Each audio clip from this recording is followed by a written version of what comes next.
Welcome back to Keeping It Real with Dr. Ruthie Payno-Uncensored Unfiltered. I'm your host, the inclusive disruptor. We're going to continue to have deeply personal and powerful conversations. I'm joined today by my 29-year-old nephew for another intergenerational conversation about the 3v's of representation in K-12 education. We're going to use real stories to reflect on what visibility, voice, and validation look like in his school experience and how it shaped his journey. This episode continues to focus on real talk, real issues, real solutions for real impact, with a spotlight on how representation affects identity, belonging, and future possibilities. Welcome to Real Talk with Dr. Ruthie Uncensored. I am Dr. Ruthie Payno-Uncensored. Where we get honest about the real challenges and possibilities in education and beyond. And beyond. So welcome, nephew. How are you doing today? I'm good. How you doing? I'm doing good. Thank you so much for asking. Would you like to take a moment to introduce yourself? Yes, so I'm Omarie Payno. I'm a jack of all trades, I guess you could say. Right now, I own an event company. We do DJ, photo booth. I'm into music, so I produce, audio engineer. Went to school for audio engineering at Full Sail in Orlando. So that's my story right there. Thank you so much for that. I really appreciate that. Could you share our connection just a little bit? Because I think it'll have a little context as we get going. Yes, I could. Yeah, I could do that. So my Aunt Ruth, as you guys know, she is wonderful. She actually helped me out when I was younger. She actually let me stay with her and her family right before high school.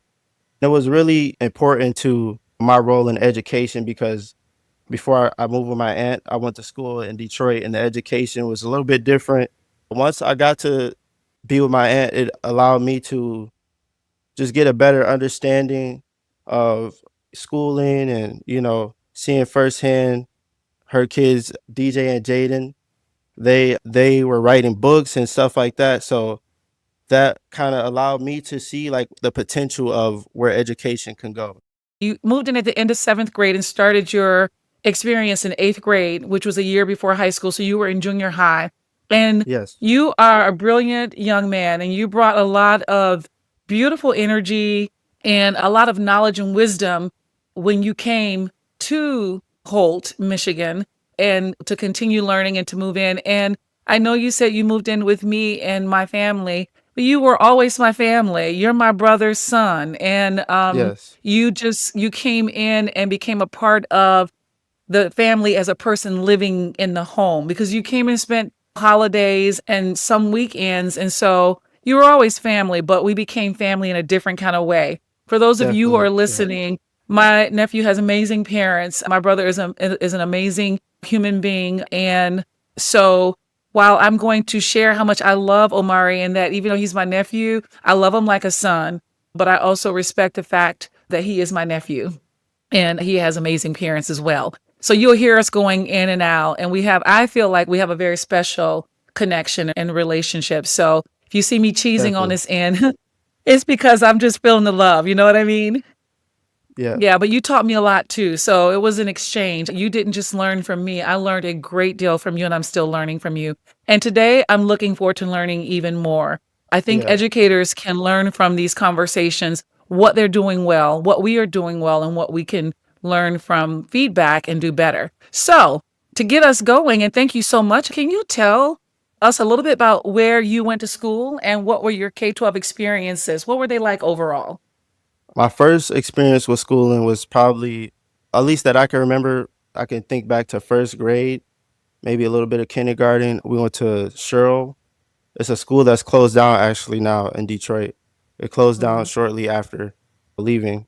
But yeah, that was my first experience. And I would say that one was actually probably my best experience in Detroit going to school. I did pretty good. I remember when I got an award for when I was 5 years old. I was into reading a lot of books at that time on slavery and stuff like that. I got an award because I went up in front of the whole school and it was like a historic moment where I was talking about history. Like I remember one was Harriet Tubman. We talked about Harriet Tubman and how she freed the slaves and stuff like that. So that was like a whole thing back then. It was cool because We got to see, see what it was like to be encouraged for doing something great. I remember the school that I went to right before Holt, the education was not as good. They didn't have a lot of budget for education. We had buckets in the hallway for the leaks that were coming from the ceilings. They couldn't afford much when it came to other things outside of education. So you're saying so many really, I think, critical things related to representation. You said that one of your favorite experiences was when you were 5 in school in Detroit, learning about your history. And Yeah, you were able to share what you were learning about your history. How, for an example, Harriet Tubman played a role in helping enslaved yeah. people get, Like I had get to to freedom. memorize all those names and the things that they did. Yeah.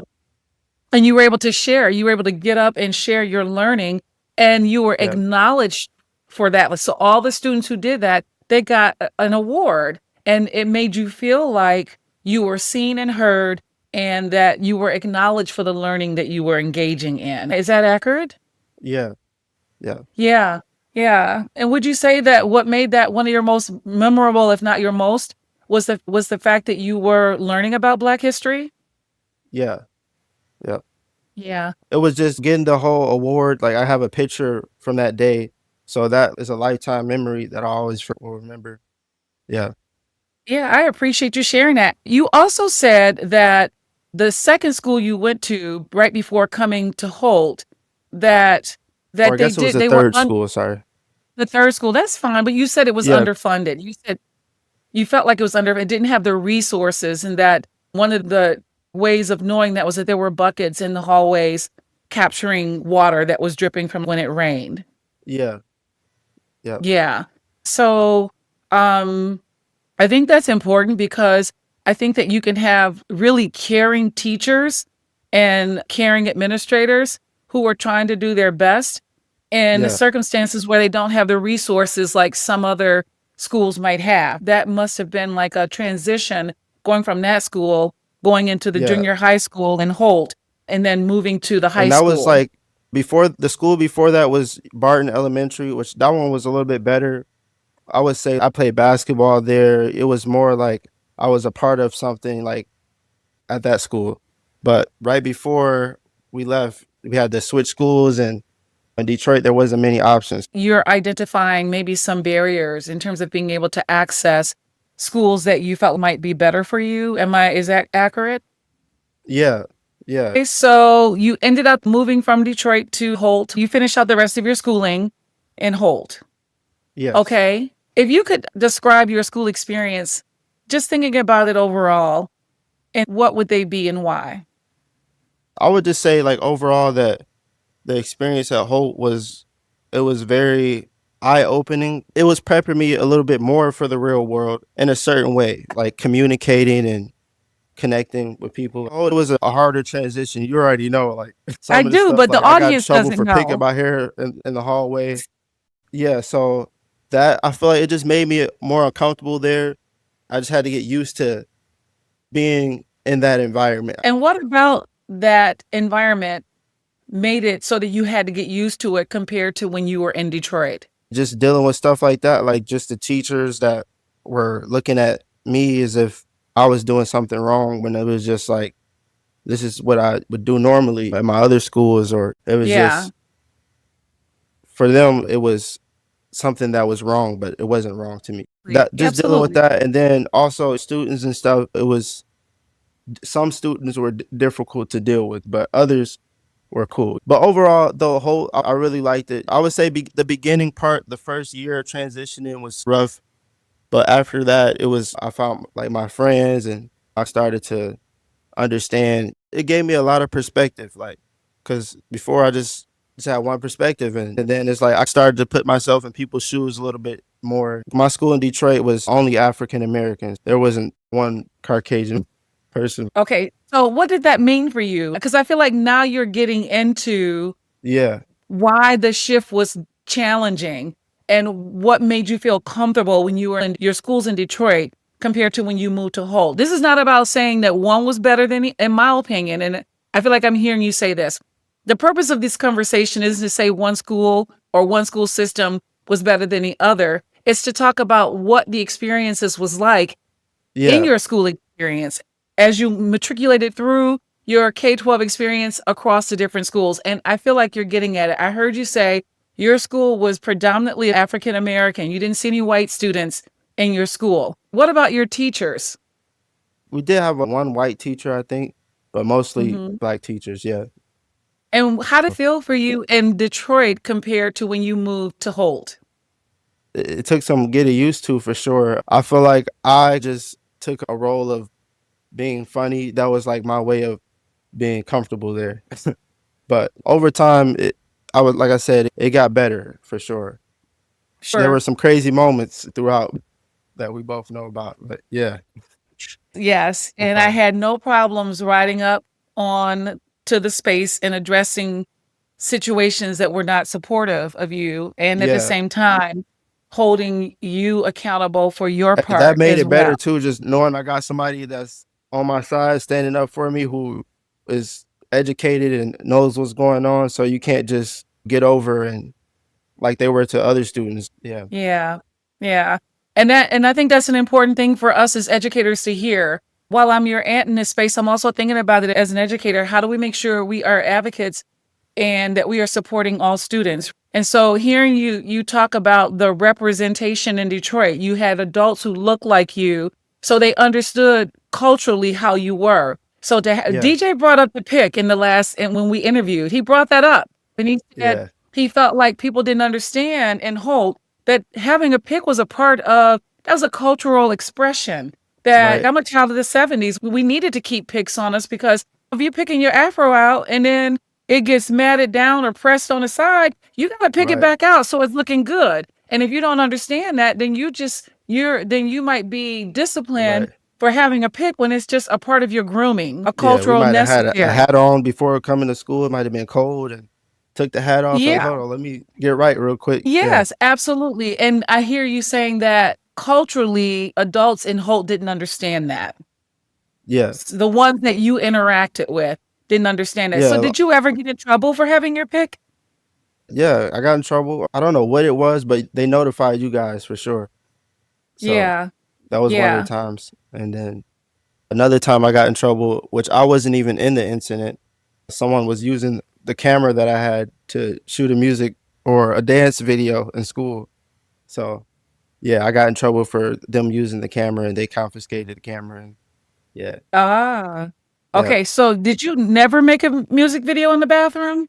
No, I never did. Someone else was. Oh I was my supposed to, but I couldn't get out goodness. of class because Okay, I got it. I I had to got it. wait. And this is an opportunity for me to talk to parents who are listening to this episode and teachers who are listening to this episode because Yeah, we were also learning as parents.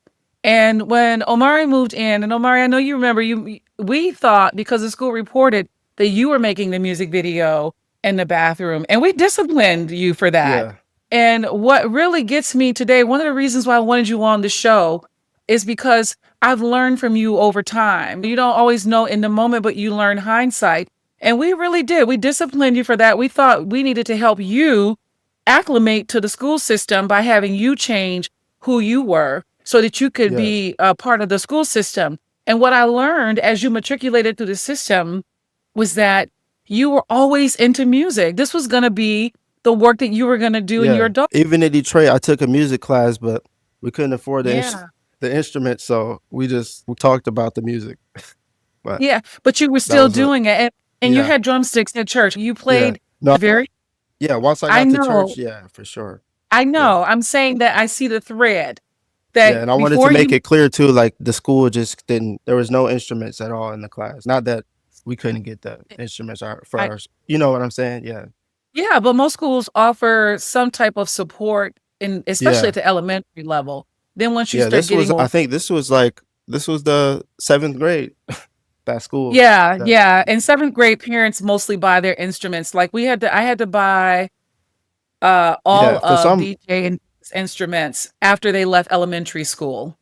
yeah, So from fifth grade and up, that's when I had to buy the trombone, I had to buy the saxophone, of yeah. I don't course. know if a lot of they just didn't allow that. I guess for some reason.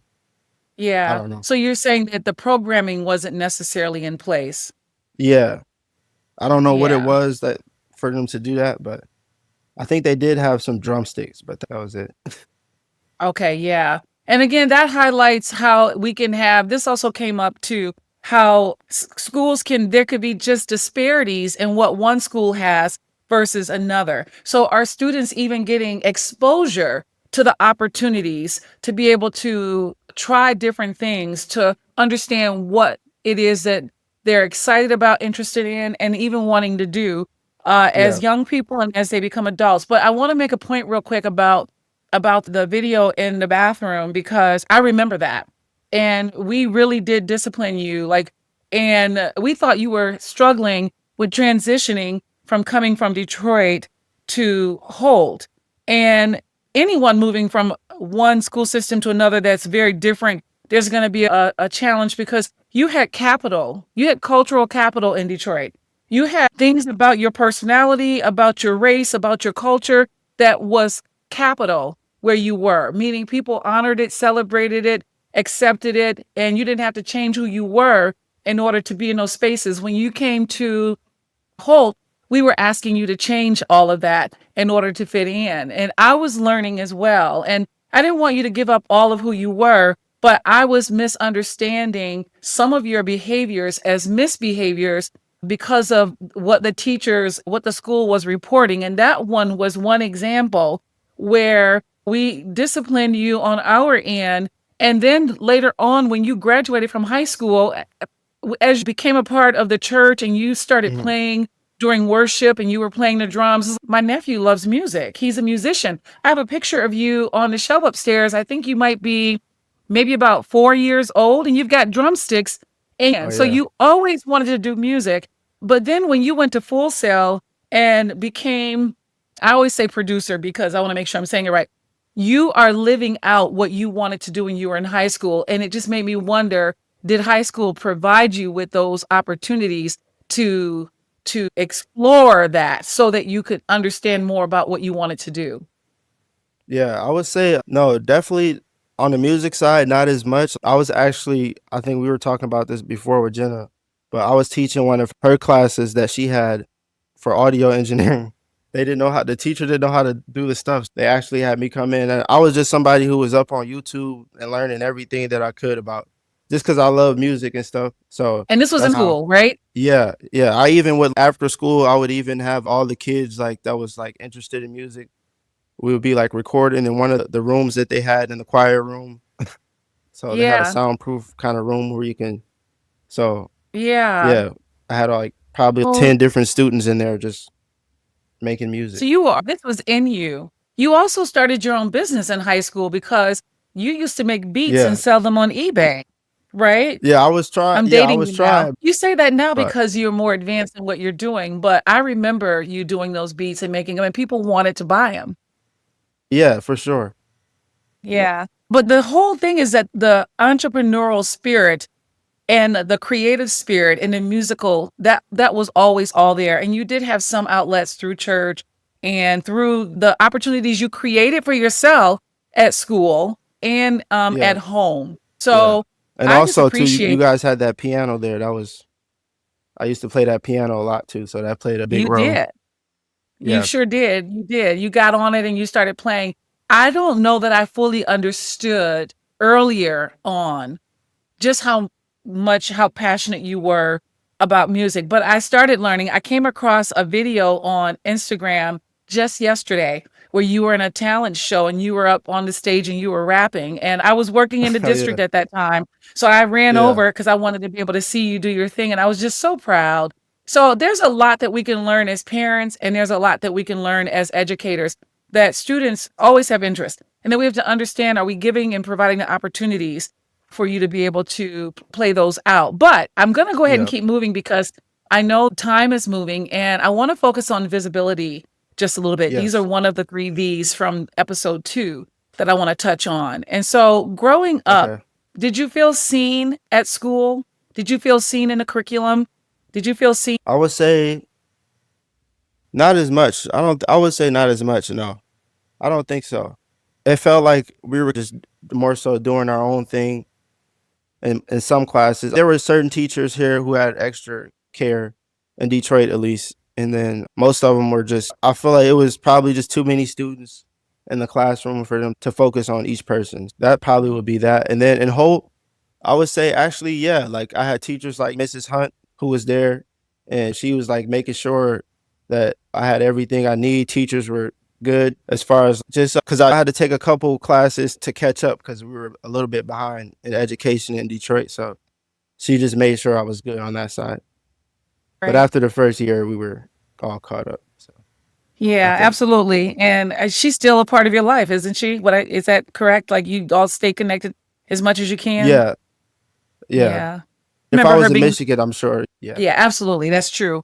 Every time I run into her, the first thing she does is ask me about you. And I feel like as a caregiver, that she was a teacher who I saw right away genuinely cared about you and your well being, and not as a person who's acting as a savior, but as a person who had a relationship with you. And I would even say I felt like I could tell that she actually loved you. yeah. How did it make you feel to be seen by Mrs. Hunt? It was good. She was making sure I had everything. So I appreciate it. I would say that like in Detroit, it was cool. It wasn't like, okay, I just thought it was normal. So I wasn't bothered by it. So I could just Yeah. say that. And then Yeah. once I seen that there was teachers who really cared and stuff, and there were, and don't get me wrong, like all the teachers at Hope weren't like that, but there was a few. So Yeah. there was Yeah. definitely a few good ones. Yeah, no, I got you. When I think about my experiences in Detroit as a student, there are three teachers who stand out to me, that one in elementary and two in high school, that really Yeah. made a difference in my life. So I hear what you're saying. I used to get crazy teachers. Like I had one teacher every day, Payno, I'm gonna nail you. I was like, I didn't do nothing. I was like every day I just come in class, he'd just be mad for no Yeah. reason. He made Yeah. me call home a couple times and talk to mom. So Yeah. but that was in That's really Detroit. I mean, interesting. I'm trying to think like because I do feel like there was probably some good teachers there, but maybe I just wasn't connecting with them as much. I'm going to say too that I appreciate you saying that, because I think that I think most teachers get into the profession because they care about students and they want to teach. And I don't think that every person always knows the power of connection. And I don't think people always pay attention to how their perceptions about who students are, especially when they look different from them, how they interact with them, the difference that makes, whether it's a good difference or not so good difference. And so I appreciate you highlighting those teachers that actually made such an impact because you had connections. Because I think that's the lesson here, is how do we make those connections and how do we leverage these 3V's to do that? So another question would be, were there moments when you felt invisible or erased? Definitely in Holt for sure. So yeah, there was a teacher who told me to take my hood off before I get shot like Trayvon. And he tried to do it in like a joking way. And like I had my headphones and my hoodie on, so I heard him and I was like thinking about it. But that was one where it was like he just was clueless. He had a class called Modern American History. Yeah, so he was trying to teach us history and teach us about black students, and it just felt as if he didn't notice me in the class. Like I don't, just the way he was like, they all used to dress flashy back then. He used to say stuff like that, and I would just be like wow, like I don't really like to stand out much. I was just keeping my head down when I was there, I guess you could say. Just Yeah. How did that yeah, make you feel to have those experiences?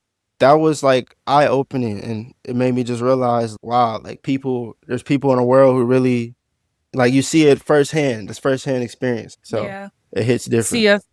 Yeah. Yeah. I remember that as well. And um, us both feeling, and you, because you were experiencing it firsthand, that's how you see me or our people. You're talking about us in this predominantly white space. It's like he seen me and was like trying to give me some advice or be funny about it, but it was just Yeah. terrible. Yeah, because of the trauma that we experienced when Trayvon Martin lost his life. That is nothing Yeah, to joke about. I just felt like that was very insensitive on multiple levels. Parents, you have to go in and hold adults accountable when they do and say harmful things to your child or the person that you're providing care for, because it can do harm. How did that impact your engagement level in that classroom? No, I just always thought that classroom was just weird. Like I just sit back in the back of the class and just like, all right, I gotta be here. It was yeah, it was a weird class. Like he came up with it, the stuff himself. I remember he was excited about teaching us these things. Am I hearing you say that you don't think that this teacher was intentionally trying to be harmful, that he thought he was doing good? Yeah, I think he was just like clueless and he just didn't understand. He didn't take the time to think about what would this sound like, and you Yeah. got to really think about those things, especially when you Yeah. got African American students in the classroom and you're trying to teach them about history and telling them, putting them all under one Stereotypes. category. You know, it's crazy.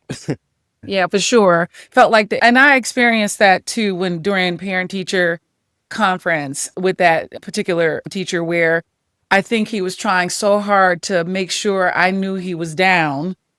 Yeah, And everything that he was saying was offensive. And we had to try to have a conversation in the midst of that. And it just made me think about what your daily experience was hearing him yeah, have those conversations. I think he was completely unaware of how offensive he was in the moment that he was saying what he was saying. So that makes sense to me. Okay, all right. We talked about visibility and now we're talking about voice. Were there spaces in the school where you felt like your voice truly mattered? let me think. Yeah, of course, we talked about the talent show. That was a cool thing. Not all the time, but I would say the talent show, anytime they had like school events, they had all the kids participate in. So I would say stuff like that. Yeah. In Detroit too, like I can go back to basketball too. We had a really good coach. He would go out of his way to make sure players had what they needed. So yeah. And with regards to voice in the classroom, all the school experiences matter. And when you talked about like those experiences in whole, I remembered something that was created where all the students were engaged. It was about creating empathy and building connections in the community. And I can't remember what the name of it was, but it was an all-day event. Yeah, And I know what you're talking about. Yeah. so you're talking about events like that where you all broke through like barriers with one another and Yeah. yeah. Yeah, that was different. We got to see a lot of students come forward and they had a lot of stuff on them on their mind that were able to get it out. And just I wasn't even talking much, but just experiencing the other people talking, it was a cool thing. Yeah, to bring like to create and increase connections and unity. What was your big takeaway from that? What did you walk away feeling from that? I just saw this school is different. They connecting with kids and I don't they're just allowing people to have a voice and you don't usually see that. You don't Yeah. usually see the students. It's almost as if the students were just passing the mic around and getting to say things that they wanted to say, which is just that little bit of having that open conversation was good. Yeah. Yeah. How did the adults respond to the students talking and sharing and passing the mic? So the adults ended up it was like I think some adults were crying. They just had a different perspective. They understood what They students were were going open. through and yeah, it just Yeah. made things clear for everybody. Yeah. I think that's really great. And so you felt like that was one example when you and other students have voice and that it mattered. Yeah. Yeah. When you think about your relationship with Mrs. Hunt, did you feel like you had voice and spaces with her? Oh yeah, for sure. Yeah, because Yeah. I could tell her if I was having issues with a teacher, or I could tell you as well. And you guys are both helping out with that. It's always great when students have advocates at home who can come to the school. But I think there's something special about when a student gets to school and they know they have advocates there because you're spending a lot of your time there, right? 14, 15 years. And you're there for the bulk of a school day, 6 or 7 hours. What message do you think your schools or your educational experience gave you directly or indirectly about whose voice mattered most? I definitely felt like the teacher's voice mattered more for sure. I do feel schools could hear the students out more, or there could be more creativeness in the school for sure. Just like you said, Okay. like for somebody like me who's into music, and if there's more outlets. You're hitting on something again. I know that Holt had huge music program, still does to this day, award winning. So I don't think you're just talking about playing instruments. I think you're talking about opportunities to learn more about being an entrepreneur, learn more about being able to engage in production in ways that mattered for you. Yeah. Um, yeah.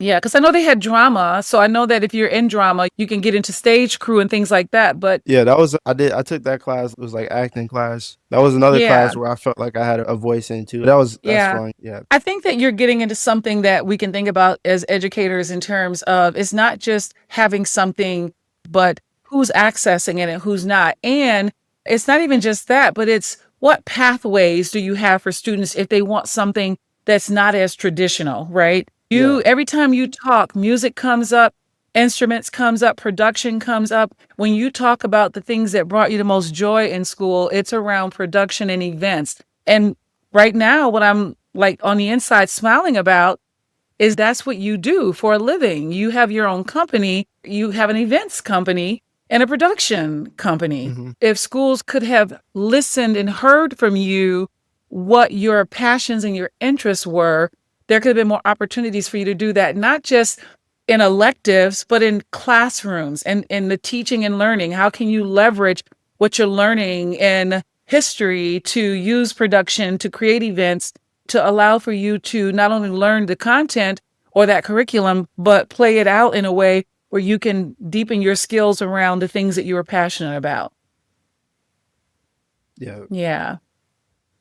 Okay, let's move to validation. So, with validation, did your identity, race, culture, and interest feel affirmed by your teachers or your school practices? I would say not really. I just felt like there wasn't a lot of chances to express myself.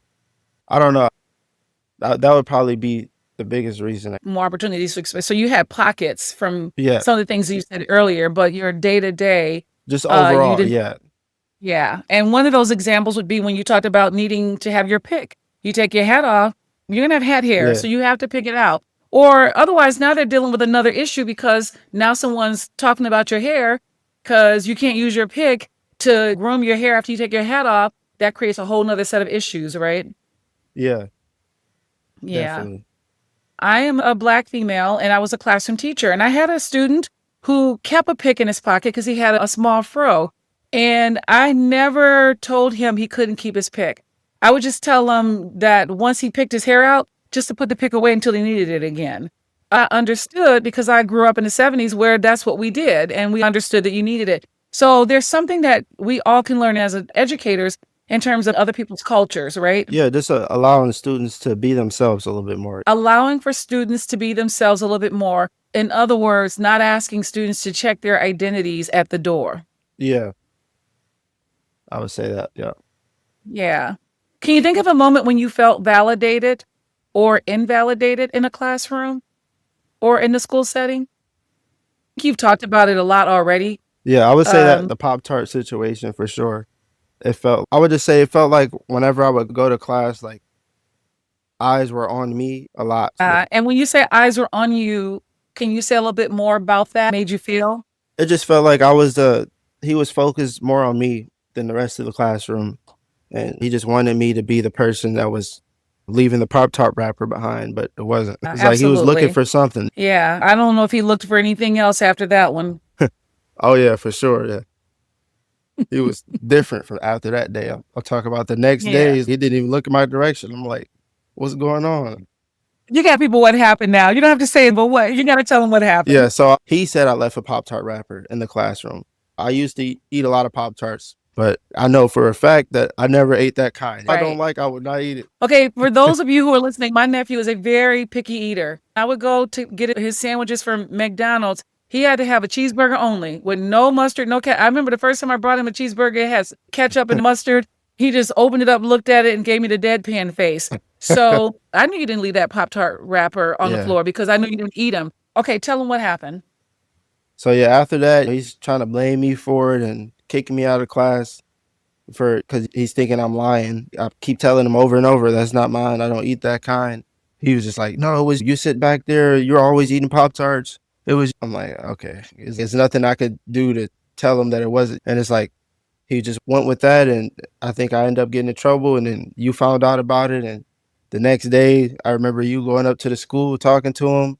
I had to leave the classroom for a second. And when I came back to school the next day, everything was good. So, full disclosure, I was the executive director of curriculum and staff development in the system that my nephew and my sons went to. And so I stepped out of my office to go over into the ninth grade campus and spoke with the teacher. And he started off with me the way he started off with you until I asked you if you could step out of the room. So once you stepped out of the room, I could have the hard conversation that I needed to have with him without disrespecting him in front of you. And you said the next day you came back, he didn't look in your direction. Yeah. Yeah, he That's just because he understood. He got the message. He got the message. And the message really helping him to understand how singling you out and accusing you of something you did not do was harmful and that it was not going to happen again. And he was right. very receptive to what I had to say, very apologetic. But what the missed opportunity was that he could have done that with you. And I would Yeah. never have needed to be a part of the equation. Okay, there was a moment of invalidation and then a moment of validation, huh? Mhm. Yeah, Yeah. it's like I said, it wasn't all bad. There was some stuff that was good. Yeah. How did those experiences influence your sense of self, your motivation, or your path after graduation? I would say after graduation, I was just focused. I don't know, like a part of it, it was like because it wasn't all bad experience. So I just like me, I'm a person who can learn from things, and so I would just say Yeah. I just learned a lot, like being in that school, and it was just because of who I am. I could just take it, but I wouldn't say that it taught me directly anything. It was indirectly. I hear you saying, and I want to reiterate this because I am a strong supporter of public education and I strongly support educators. I believe teachers have the most difficult and challenging jobs, and most people think that they have the easiest jobs because they don't do it. And they think that because they went to school, they don't get to see all of the work that teachers do when students aren't in the classroom and even when they are. And I hear you saying that you had really good experiences, but you also had experiences that we from to continue to be better. A good teacher can definitely take a student a long way for sure. I feel like everybody has those few teachers that that made that change in their life or helped them stay on track or whatever it was, Yeah. believe in themselves more or whatever. So Yeah. yeah, Do you feel like you had that throughout your experiences in Detroit and in Holt? And not every grade, but I would say yeah, there was people along the way for sure. If yeah. not in school directly, like I said, my coach or somebody that was around. Yeah. Like talking about this just made me realize like how much of a that played a role growing up, like just being on the team and having that daily organization and working together with someone and yeah.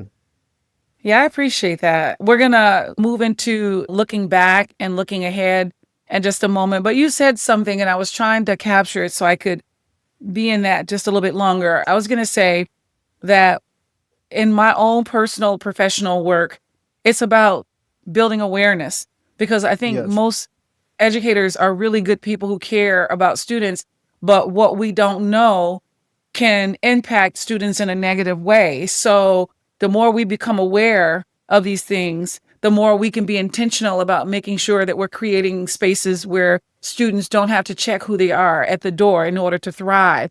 And they're not sent to school by their parents to be assimilated into something else. You are a Black male and you're proud to be a Black male. And I am too. You came from Detroit. You're proud to be from Detroit. No Yes. matter what our experiences are, good, bad, and not so pretty or pretty, we are proud to be who we are and where we come from because it's a part of what makes us who we are. And we don't want to go into Yeah. spaces and being told to be someone different. And so part of your journey was moving from where you lived for most of your childhood into another environment where you felt like you were being told in many ways you had to become someone else in order to fit, in order to be successful. And you were perfectly amazing being exactly who you were coming in. So I am an advocate and support educators. And also, I'm going to be one who will tell the truth to educators about what the problems are. So that this podcast is not about bashing educators or school systems because there are complexities there that people won't even begin to understand unless they're an educator and they're navigating those spaces. This podcast centered the experiences of students and especially students who've been pushed to the margins so that people understand that you have an opportunity to have a positive impact on a student. And your intention might be well, but your intention may not be a good impact. That history teacher you were talking about, I truly believe his intentions were good, but because he didn't have the knowledge or experience, to understand how to interact with you or to talk about your history, the impact was negative. Would you say that's the case? Yeah, I would say though, education wise, I think Detroit taught me a lot of things like street wise, and I would say going to school out there just gave me a lot of book smarts. You know what I'm saying? So I Yeah. feel like it's good Yeah. to have both. Absolutely. And I would ask you because you came to Holt with a lot of knowledge. So I also want to push a little bit and say, do you feel like you got some academics from your experiences in Detroit as well? I would say that was more so my family pushing me to do stuff. Like Yeah. they got me those books and stuff. So Yeah. that kind of got me into that. And then other than that, schools, I feel like it was tough in the Detroit Yeah. schools growing up. Okay. But it was fun though. We probably had too much fun. Okay. All right. Yeah. You had fun. It was good. You felt like you learned some academic things, but you felt like your family played a really big role in some of your academic stuff because because I was Yeah, you thinking, I guys was, too. And yeah. you being in your house with you having a PhD and stuff. So that played a big role in me learning how to read. I think I ended up even getting into honors math towards You the end. did. You always had the brilliance, you always had the aptitude, and I think you just had the opportunity to have more experiences to build that. And of course, if you're growing up in a house with an educator, you're going to continue to learn because I don't know if school ever turns off. I was also in school and learned. So it's a two-way street. It's not a one-way street. I feel like God sends us here to learn something. Like we're all here to. That's how I look at it. The Yeah. overall thing. Yeah, Yeah, absolutely. And I think the goal is to keep learning. As long as you're learning, you should be learning, right? We yeah. should be. Life feels like one big lesson sometimes. Yeah, it is. I'm in my mid 50s and I'm learning things that I didn't think I'd be learning. Yeah, Absolutely. And I want to also do a shout out to you because when I told you I wanted to start a podcast, you played a huge role in being a thought partner with me and helping me to think about my music and think about like you all design my thumbnail for the podcast and you actually taught me about the equipment that I needed and how to make the sound work. I didn't know how to do any of this stuff. So a shout yeah. So out to you for continuing to be a part of my education process as I'm going into this yeah, podcasting and YouTubing world. yeah. We love this stuff, so we do it every day. Yeah. So it's no Yeah. problem helping out, and I'm happy to Yeah. see you do the podcast, and it's going good. I'm not used to doing stuff like this, but I think it was cool that we got to do it. So I Me appreciate too. it. And I appreciate you too. And I don't think I just want you to know the feedback I've gotten on the podcast from all of people that have been giving me feedback is that the intro is amazing. And I know that another individual had a hand in that, and I'll deal with that when I'm engaging with that person. But just the thought partnership you gave me and walking me through buying equipment and learning how to use the equipment from the microphone to the Focusrite box to all the different things. I just want to do a shout out. And then finally, as we wrap up, is there one final message you want to leave with our listeners, with students, with educators or parents about why representation in school matters? Yeah, I think it matters. People need to see you need a representation of yourself. It just makes it easier to believe that it's possible or to believe that you can do it. It just helps seeing that, okay, there's someone like me. It feels more comfortable, inviting. That's just naturally how it feels for me. So Yeah. how I think of it. Thank you for that. And I feel like you've given so many nuggets today that as educators we can learn from, and even as parents and caregivers that we can learn from. And so I just want to take the time to thank you so much for being on the show.